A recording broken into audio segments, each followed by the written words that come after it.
Liberal கட்சியின் தோல்வியுற்ற கொள்கைகள் வாகனத்துறையை பாதித்து வருகின்றன.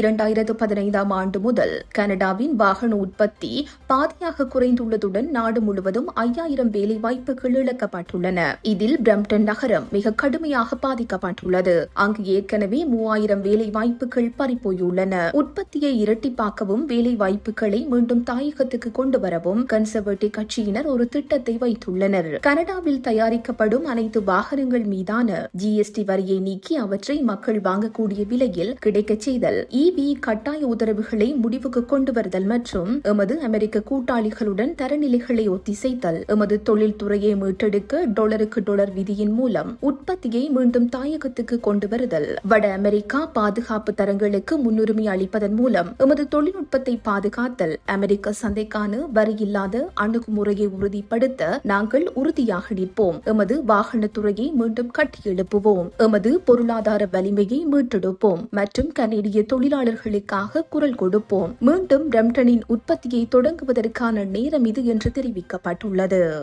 இந்த செய்தி உள்ளிட்ட மேலதிக விரிவான செய்திகளுக்கு www.behindmenews.org என்ற எமது இணைய பக்கத்தினை பார்வையிடவும்.